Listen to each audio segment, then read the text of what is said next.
Hello, I'm Beverley Wheeler, Director of DC Hunger Solutions, an initiative of the Food Research and Action Center. April is National Minority Health Month, a time to raise awareness about health disparities that continue to affect people from racial and ethnic minority groups, and encourage action through health education, early detection, and control of disease complications. Black households are disproportionately impacted by hunger. COVID has only deepened that disparity. For example, in Washington, D.C., 23% of Black and 13% of Latinx households were food insufficient, compared to 3% of white households.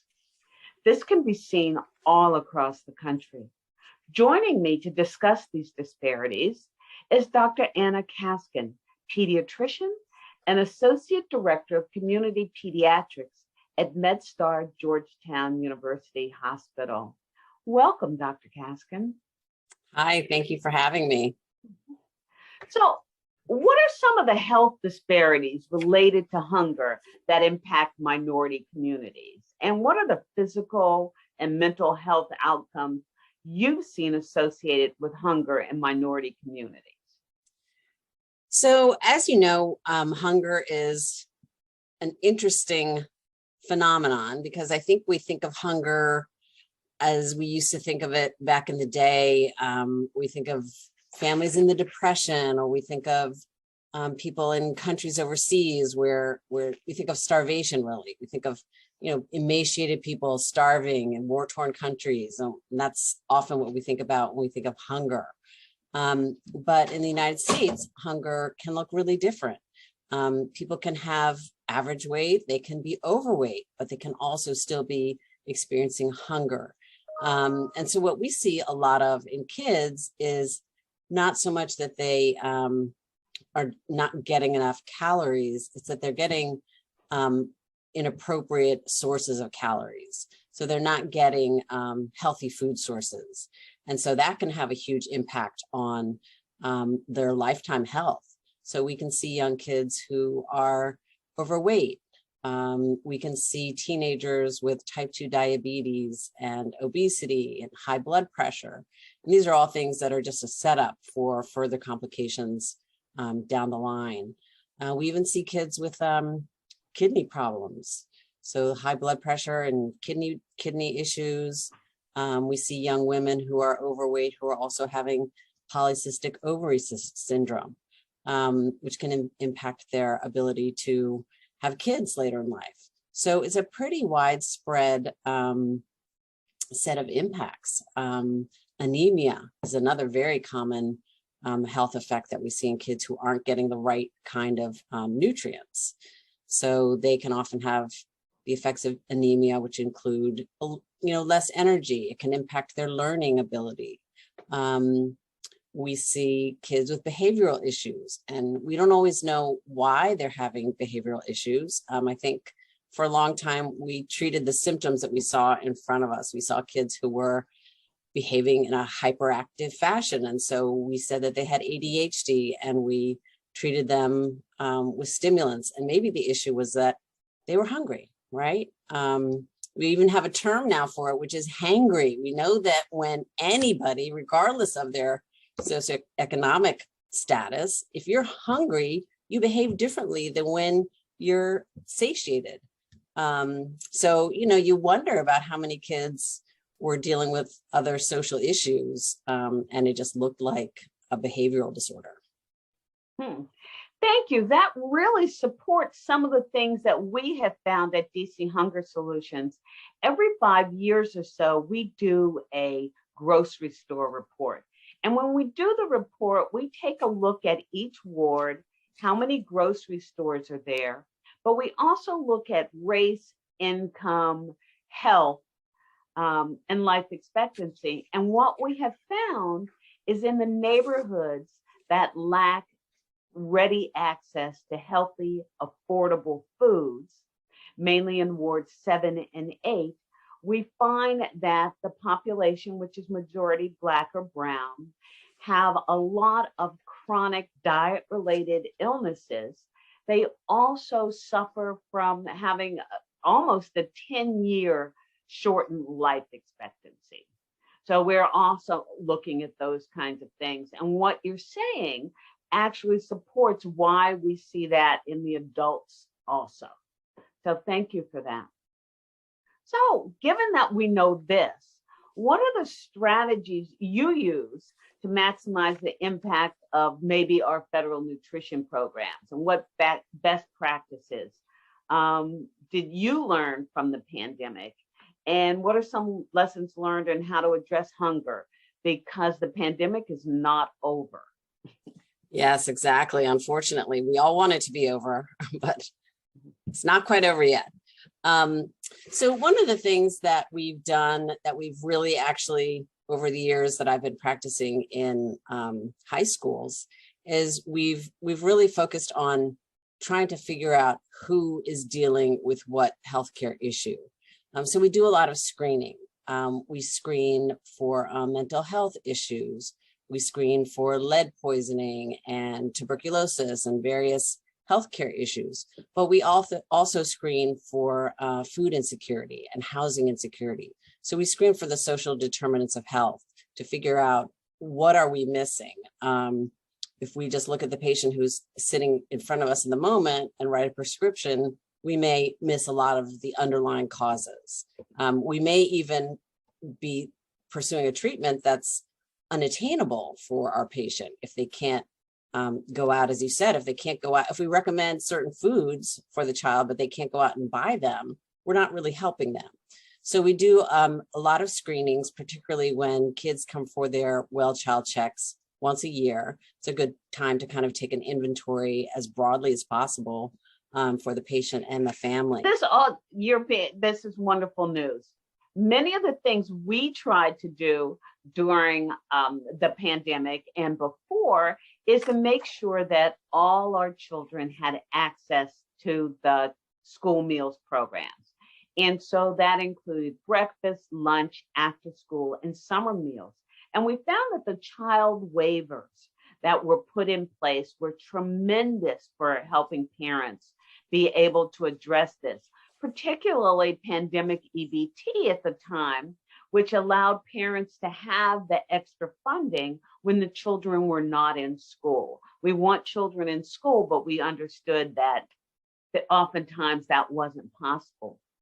The other thing that we're pursuing is healthy school meals for all, meaning that we don't make a distinction between children and when they get meals and what their family income is. A friend of mine, also in an anti-hunger organization, often says we don't make children bring desks to school in order for them to be able to be successful. We shouldn't make them bring food. That shouldn't be an issue for their learning. So for us, that is critically important. Well, another thing we did was we found out that many people did not know about some of the benefits they may have had. They don't know you might also be on, you can be on SNAP, but you could also be on WIC. And so we actually developed a federal nutrition toolkit for the District of Columbia, working with the Department of Human Services, the Department of Health, the Office of the State Superintendent for Education, and a number of others to give people an opportunity to find out what's out there in order to support them.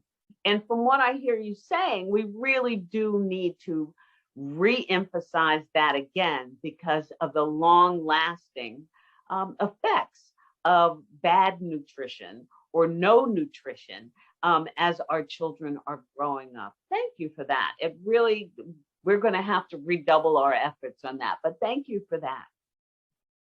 So I'm going to ask a couple more questions. So, and I think we may have talked about this a little before, is how does hunger impact children and their families? You talked a little bit about the fact that there might be some legal ramifications. That is something I never thought about. And I think we're going to have to start incorporating that into some of our work as well as we ask questions around that issue. Yeah, it was sort of an eye-opening experience for me as well. The director of our medical legal partnership, the Health Justice Alliance, through Georgetown University Law Center, approached me with this idea, and I didn't really get it initially. I kind of shrugged my shoulders, and we didn't talk again for about a year.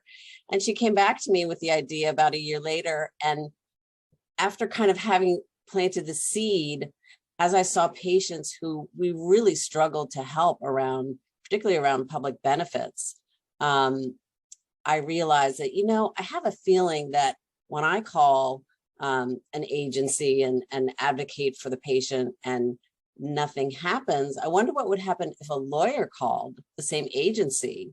I wonder if something might happen a little bit more quickly. And that's really kind of the way things happen, sadly, in our country, is that when you have sort of the knowledge of the law and how to apply the law, things can happen much more quickly. So we are able to refer our families to the Health Justice Alliance, and they can, take a deep dive with that family and find out what's going on, and find out if there's been something like housing discrimination or some reason why their benefits were reduced, even as their family's growing and aging, and maybe needing more resources than they needed in the past, but it seems that their benefits are being cut. So those are all things that will impact their health. And we've really found that helps move the dial for our families.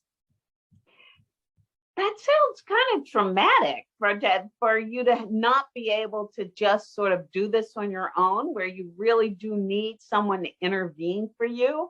Do we think that there might be something about hunger and trauma for our families and our kids? Yeah, that's a really good question, a really good point. I think it's very interesting to look at hunger more broadly. As I said, we always kind of think of it as, if you haven't eaten for a while, your stomach's going to tell you that you're hungry, and that's what hunger is. But if you think of it as a physical and social and emotional phenomenon, it's really a lot more than that. There's a lot of studies in the early part of this century where people were looking at a hormone that affects hunger, the hormone ghrelin, which stimulates hunger. And they found that it has pretty broad effects as a hormone, and most hormones kind of affect a lot of different things in the body. But they found that when somebody is under chronic stress, they'll release this hormone, which then causes them to be hungry, which we can all make sense of that, because we know that when we're stressed, what do? We're busy, we're overworked, we eat too much, and we gain weight. And this is true for everybody. What they also found out was that it actually impacts your brain and makes your brain more sensitive to traumatic events. And they looked at a study, a professor out of MIT looked at a study in rats and measured that hormone and tried to find out what the chronically stressed mice and how they behaved. And they tended to have a much more vigorous fear response to the same stimuli as the regular mice, and that they associated that with that hormone. So it really it's an interesting connection between stress, the sensation of hunger, and the experience of trauma. So for me, and this is just my sort of musings over all of these things. You think about it, it makes sense. When you're hungry, you do feel traumatized, you feel unsafe, you feel more stressed out, you start thinking about food and wondering where your next meal is going to be, and you're preoccupied and you can't focus on what you need to focus on. And it may even lead to certain behaviors that bring greater trauma to you. If you're acting out and then you're suffering the consequences of your actions, that you would never participate in those behaviors if you hadn't been hungry. So it seems like it really could be, a self-perpetuating cycle of trauma when just from the experience of hunger and inadequate nutrition. So we like to call ourselves DC Hunger Solutions and not DC Hunger Problems. So so we look at some of the solutions to this to being the highest and best use of all the federal nutrition programs in the city. We believe that if you don't have to worry about where your next meal is coming from, that you can use your limited resources to find housing, to get a better education, to work on healthcare, and just have an improved quality of life. So we work a lot on that. Are there some solutions that you think we ought to be adding to our toolkit? Yeah, I mean, I think you mentioned so many of the solutions that we rely on from you all. I'm starting at the very beginning, starting really with the pregnant mother and around childbirth and the health of expecting moms and the health of the newborn, the nutrition of the newborn, breastfeeding and breastfeeding support for all moms. Lactation consultant used to be kind of a luxury really for moms who delivered in private hospitals and had private insurance that would cover lactation. But I think we're trying to really broaden that. As you know, there's a real big initiative right now in DC around perinatal outcomes and newborn outcomes. So I think as we support good nutrition from the very beginning, it really sets the stage for families in DC. And as you mentioned, services like WIC and food pantries, and just making sure that folks know what those services and what those resources are. And I think too, as you mentioned, that it takes a lot of creativity to come up with some of these solutions that will work for our families. And I really, in a dream world, I would have the influence to be able to talk to the insurance companies, for example, and say, look, you really have to focus more on nutrition. If you want to not have to pay for these families down the line, you've got to start when they're young and help them out with their nutrition, help them get transportation to get to a healthy market where they can use their EBT card to buy healthy food, so they can get to a farmer's market and then get home with those groceries. So there are a lot of things I think that we can look into and think about. But yeah, if I had a magic wand, those would be some of the solutions that I would come up with. That's wonderful because it fits really well with what we're doing. And I love the fact that we have a doctor that's helping us because we're policy analysts at heart. And so this really tells us that not only should we be looking at expanding WIC, but also making sure that our parents who are on WIC understand their children can stay on until age 5. We get to help some of our families understand that they may qualify for SNAP and WIC. We get to work very hard at making sure that we continue to have breakfast after the bell in school, or we improve after school meals. Many of our children get lunch around 11:30. If they don't get some kind of after school meal, they in fact won't eat again, maybe until breakfast the next day. So we have the opportunity to really figure out how we do these things better. And I love the idea that you talked about transportation, because for many of our families, and our seniors in particular, transportation in areas where they do not have a lot of grocery stores is really critical to their health. Yeah. So this has been wonderful. Thank you. I have learned so much in talking to you. I have a renewed a sense of what we get to do as we go forward. Is there anything else you would like to tell us about what we can do in order to help you do your job better? Well, I just want to thank you for the work that you are doing and all of the resources that you have made available to folks online looking for different resources. I think that's really helps us to be able to help our patients. But to your point, I think it really takes a lot of different professionals working together to move things forward for our families. So policymakers, healthcare providers, lawyers, I think we all have a role to work together and help get things done. Well, thank you so much. You helped me in my cause, which is to end hunger in the nation's capital. Thank you and have a wonderful day. Thank you.